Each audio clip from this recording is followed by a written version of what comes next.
1980s, synonymous with Reagan, Hulkamania, Mullets, and the Coreys, a duo that appeared in 9 films together, achieving fame and teen idol status. So where does Corey Haims' solo project rank amongst their films? Guess we're going to find out. I'm Bob, you're you, and this is Classically Bad Cinema.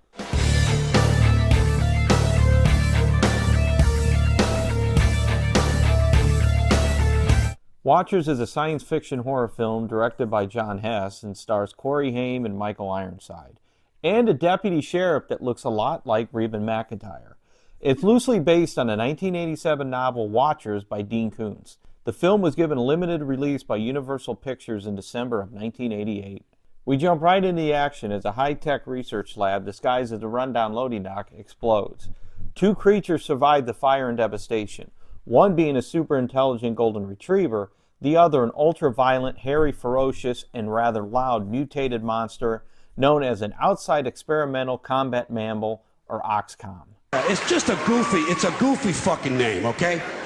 The golden retriever manages to outrun the mutated Sasquatch, not from Harry and Henderson fame, through the woods and hides in a barn. While the dog takes refuge in the barn from the very loud and equally violent Harry, as we're going to refer to him, we get introduced to NSO Agent Johnson, played by the great Michael Ironside.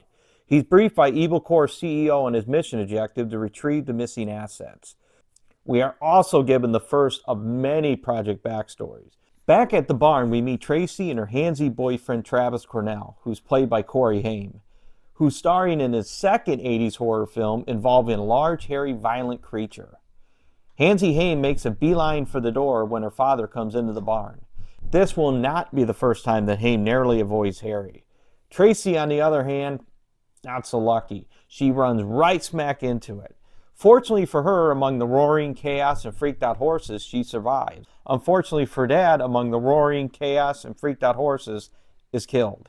Travis discovers the dog in the back of his truck as officers speed towards the barn in the same direction that Travis is traveling, away from the... what the... The NSO finally arrive at the scene in their Toyota, which is a favorite vehicle of NSO agents, pool companies, soccer moms, your grandpa, and of course ISIS. And the one thing that those people have in common is that they know a good brand when they see one. You may be wondering exactly what Agent Johnson and his partner are going to do once they find these two. I don't know. There's no special weapons, no tranquilizer guns, there's no cages. But hey, Ironside isn't worried. The two are basically military weapons. The dogs are released behind enemy lines and enter the enemy camp.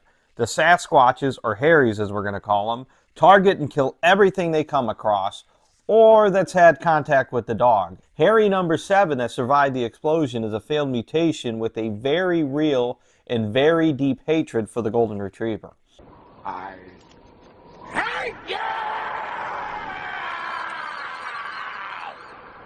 The two agents take over the local murder investigation of Tracy's father, who was brutally killed in the attack that you're just going to have to take the film's word for. Horribly mangled in a way no one had ever seen before. Oh, quit playing with his face, Aaron. The NSO provides very little information to the displeasure and annoyance of the local sheriff and Deputy Reba McEntire. Dude better watch it. Ironside doesn't screw around. Don't piss me off, Art. After discovering the dog is extraordinarily smart, Travis decides to keep it. But all that has to wait when he learns that Tracy's father was killed and rushes to the hospital, only to find our friendly neighborhood NSO agents in an empty hospital room. The two agents claim she's been moved to a better facility. Back at the homestead, Mom isn't pleased about the dog he just adopted, but she does relent after seeing the dog's ability to disconnect the phone and read the TV guide. Travis gives the dog a name. Now you would think he might base the dog's name on his level of intelligence or off the GH3 tattoo that he discovers on his ear. Instead, we get... I usually don't bathe my friends for a face. That sounds like something a 5-year-old would name a pet. It's just a goofy fucking name, okay?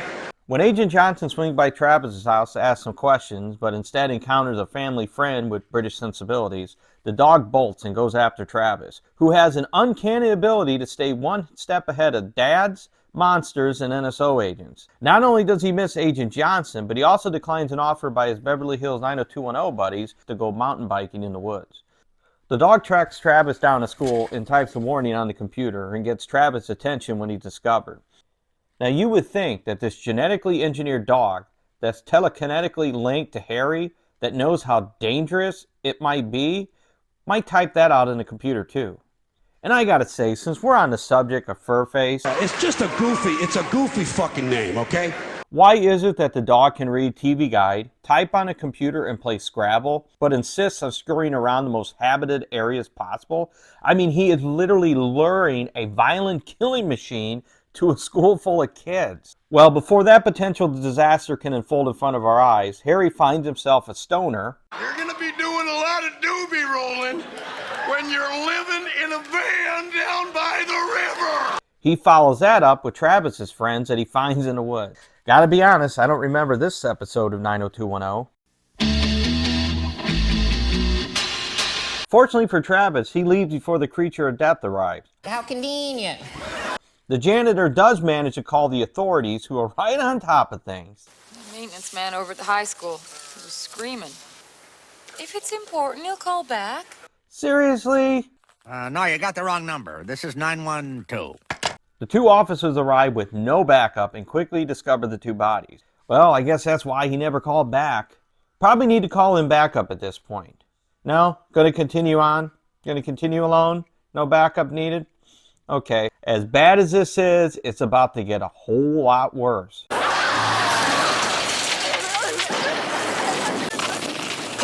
what do you say in a moment like this? Not sure if I want to give Harry that one. But it still doesn't stop him from gouging out her eyes like he actually did all the work. Oh, and don't forget to walk around with an undeserved sense of accomplishment. Plus, how big of a death trap is this school? I mean, there's moving parts, an open electrical hazard? You may also be wondering why Harry tears out eyes.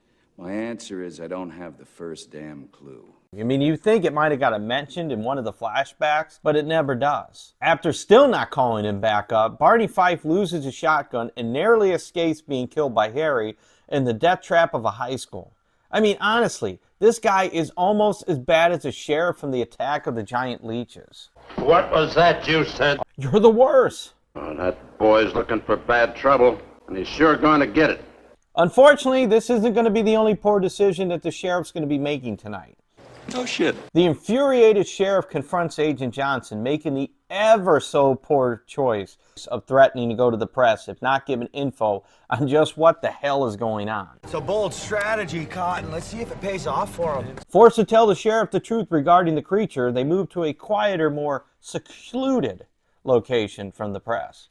That should be your first clue you're screwed. If I inside one's privacy, someone's dying. We get more of the same backstory just in case you missed it previously. Left with no other choice, Johnson murders the sheriff, ripping out his eyes to make it look like it was Harry. Did that go the way you thought it was going to go?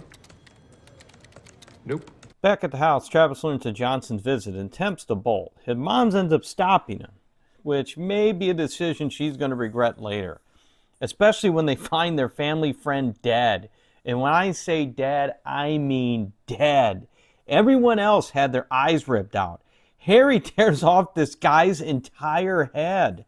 God damn. Not sure why the change of severity. If it had something to do with a strong hatred for appliance repairmen, or maybe he was just turned off by his British sensibilities. They make escape onto the adjacent rooftop. Unfortunately, the dog is injured attempting to make the jump, forcing them to rush Furface to a vet, who just further complicates things when he notices a code on the dog's ear and alerts the authorities. Rather loudly alerts the authorities. Say again, really loudly, what happened? The two take off, finding refuge at a motel, contemplating their next move and risking more lives in the process, only to be found the next morning. Travis manages to escape out a window while Mom creates a diversion. They're masters of escape. Refusing to give up his whereabouts, Mom is allowed to see Tracy. Although they claim that they're protecting her, Mom discovers that she's being sedated, then proceeds to unwittingly give up Travis's location. Wow, score one for Ironside. Travis takes the dog to his dad's old cabin in the woods, loading up on ammo, a knife, Molotov cocktails, and a red light in preparation for a final showdown with the creature. Oh, and torches. I mean, honestly, for a minute I thought,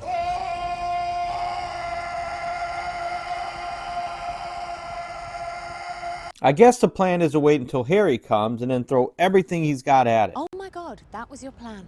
Yeah. And you all went along with it. I was having my doubts. None of that matters as our evil, friendly NSO agents arrive as Travis prepares to light them up with a pipe bomb. Or at least that's the plan until he sees that he brought the girls. He tosses the bomb just before detonation, allowing the girls to escape and damaging Ironside's Forerunner. Johnson attempts to avenge his Forerunner, but is stopped by his partner who balks at the notion of killing a woman and a couple of kids. Let's use your plan A. Because it's a hell of a lot better than your plan B, which you don't even have.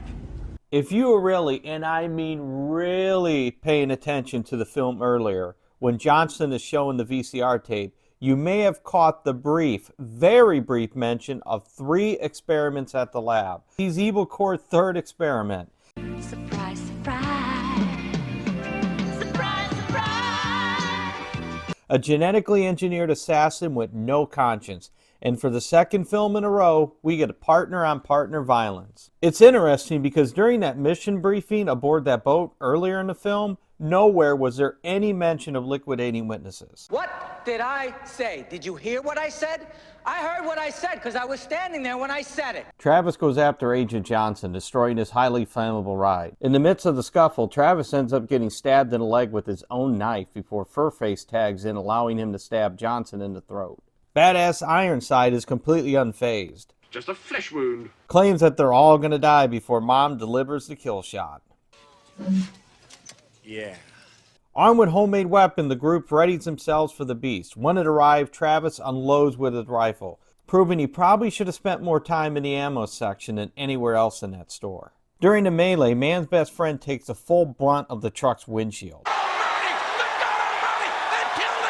before the critically injured Harry escapes into the woods with Travis right on its heels. Only for it to get away because I have no idea where the hell Travis is going. He finally catches up to Harry, who probably died of natural causes at this point. He finds it injured or dead, and instead of doing the sensible thing, Don't get all stingy with your bullets.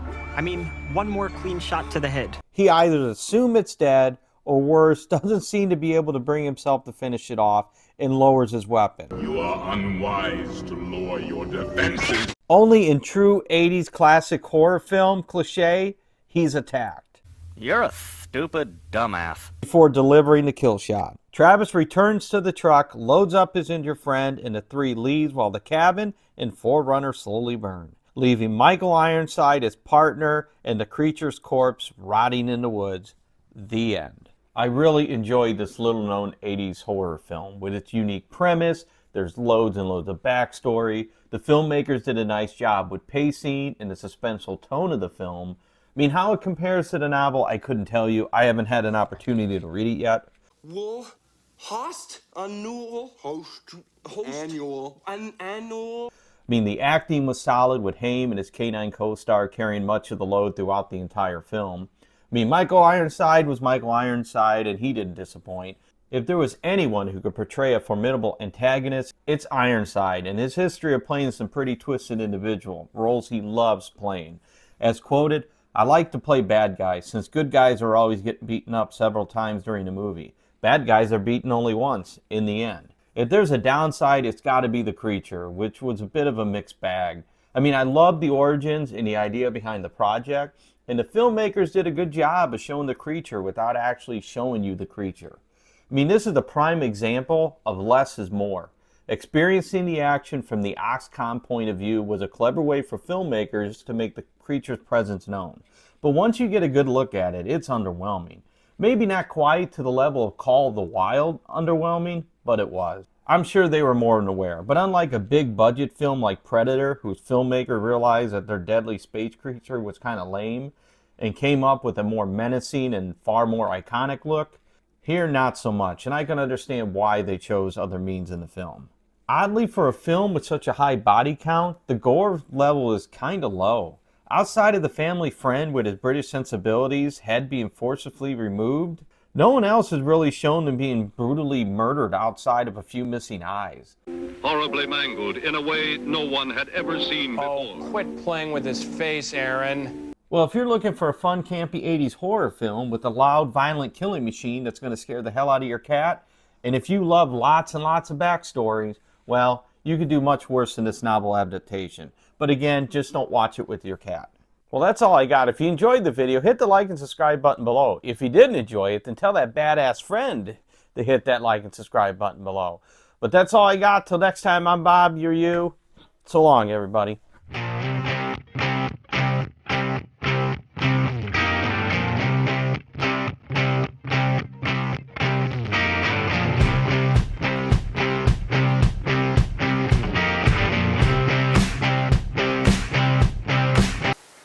If it's important, he'll call back.